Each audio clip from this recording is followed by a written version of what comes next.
Okay students, आज हम आगे बढ़ते हैं और इवेंट्स इन सेक्सुअल रिप्रोडक्शन से पहले फेजेज ऑफ लाइफ साइकिल इन आगे जानना हमको एक बहुत इंपॉर्टेंट है।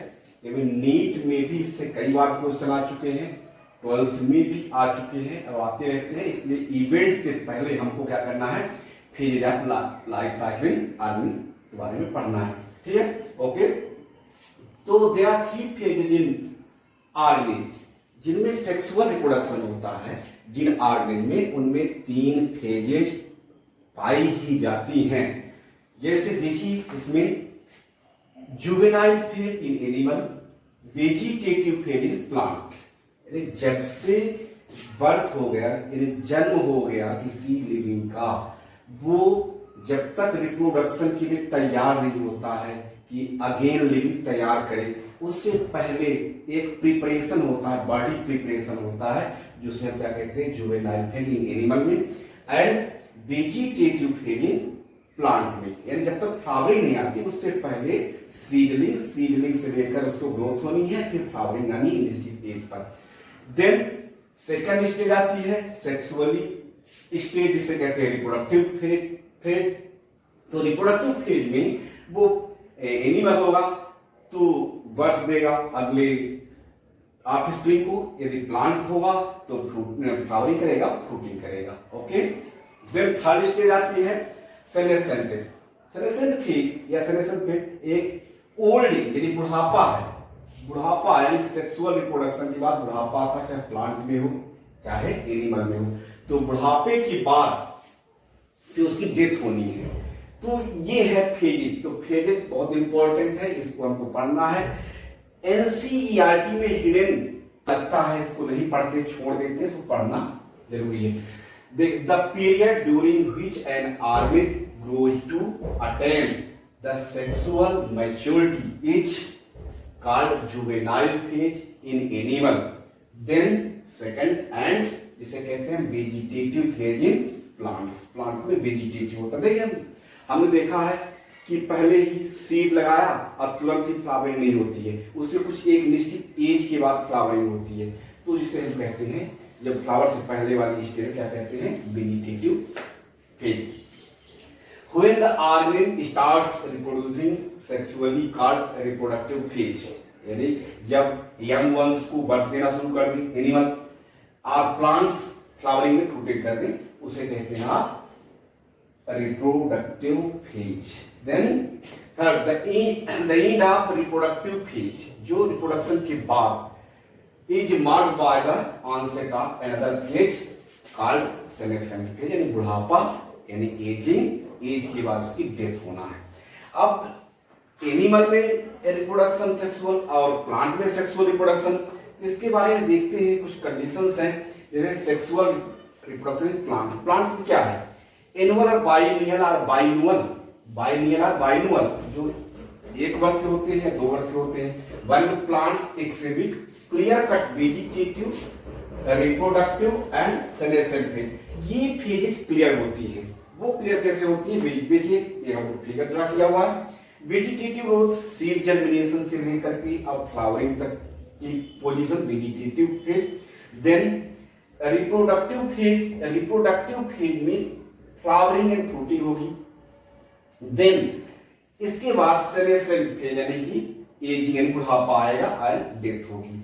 तो ये तो एनुअल बाइनुअल में क्लियर है। जैसे हमने गेहूं की क्रॉप लगाया, गेहूं की क्रॉप ग्रोथ हुई, देन फ्लावरिंग हुई, देन फ्रूटिंग हुई एंड उसकी हार्वेस्टिंग कर लिया, यानी उसकी डेथ हो गई, कटाई कर लिया हमने।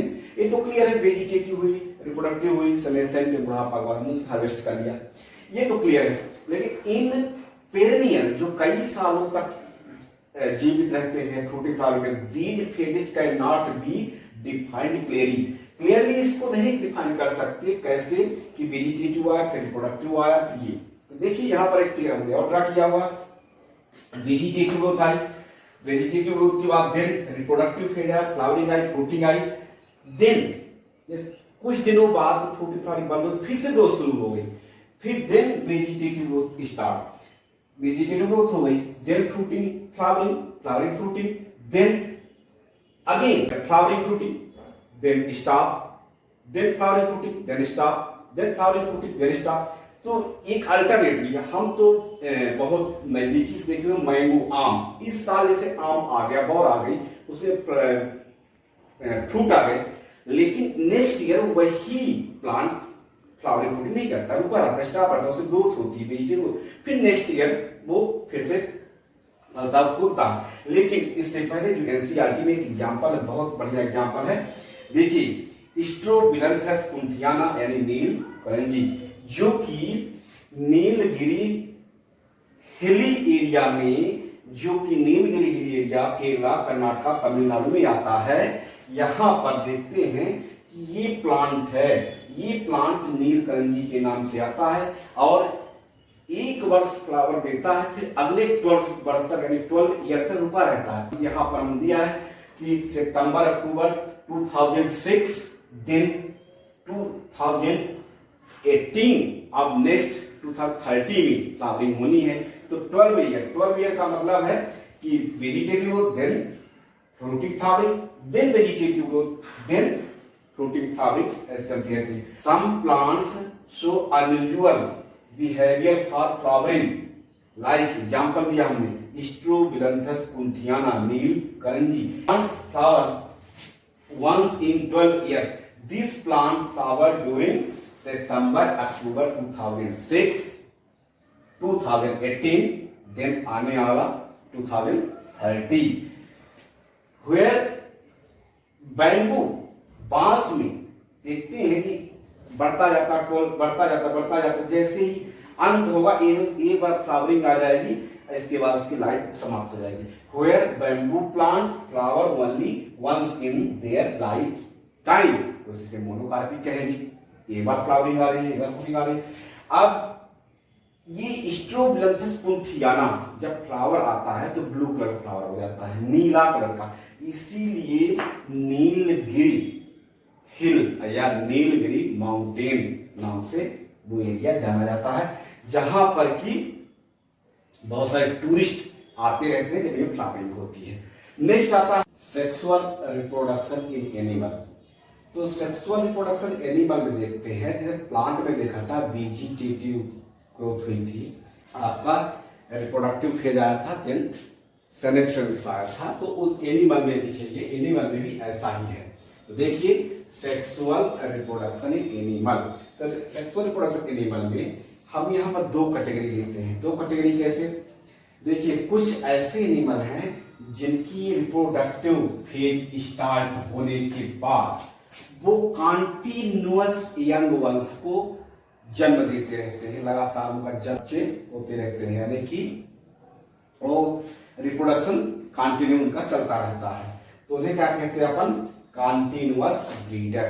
कॉन्टिन्यूअस ब्रीडर में इसका कोई सीजन नहीं होता है, चाहे बरसात हो, चाहे ठंडी हो, चाहे गर्मी हो, कोई भी सीजन हो, उसमें देखते हैं अपन कि continuous breeder human beings young ones को हमेशा पैदा करता रहता है। देखिए some animals remain reproductively active throughout their reproductive phase, such animals are called continuous breeder. Second है देयर आर सम एनिमल्स, कुछ ऐसे एनिमल हैं कि फेवरेबल सीजन पर ही रिप्रोडक्शन करते हैं अपने रिप्रोडक्टिव साइकिल में। जैसे देखिए अभी डॉग है, बर्ड्स है, फ्रॉक्स है, लिजार्ड है, ये तो dog, birds, frogs and lizard annually यानी साल में एक बार ही रिप्रोडक्शन में पार्टिसिपेट करते हैं। There are some animals which become reproductively active only during favorable season in their reproductive phase। देखिए जब डॉग यानी कि छोटा सा पैदा हो गया तो बढ़ता जाए, ग्रोथ करता जाए, एकदम रिप्रोडक्टिव साइकिल आएगी, रिप्रोडक्टिव फेज में आते समय वो कि साल में एक ही बार वो रिप्रोडक्शन में पार्टिसिपेट करे। अब देखिए अब ऐसा क्यों होता है, कोई सीजनल होता है, कोई कॉन्टिन्यूअस ब्रीडर होता है, ऐसा क्यों होता है, क्योंकि इनकी ovaries, accessory ducts and hormone cyclic changes होते हैं। इन चेंजिंग के वजह से जो है तो इनमें किसी में कंटिन्यूस ब्रीडिंग होती है, किसी में सीजनल ब्रीडिंग होती है। During the reproductive phase in mammals the activities of ovaries, accessory ducts and hormones exhibit cyclic change. Number 1 है एस्ट्रस साइकिल और सेकंड है मेंस्ट्रुअल साइकिल। तो यहां पर इसका डिटेल तो नहीं बताएंगे, डिटेल इसका ऑलरेडी रखा हुआ है चैप्टर 3 में, इसका पूरा डिटेल आ रहा है, तो वह ह्यूमन रिप्रोडक्शन में इसका डिटेल हम वहां पर रखेंगे। अभी हम इवेंट्स ऑफ सेक्सुअल रिप्रोडक्शन पर नहीं पहुंचे, उससे पहले हम sexuality in plants and animal में एनसीईआरटी से टॉपिक को कंप्लीट कर लेते हैं, फिर सेक्सुअल इवेंट्स में चलते हैं।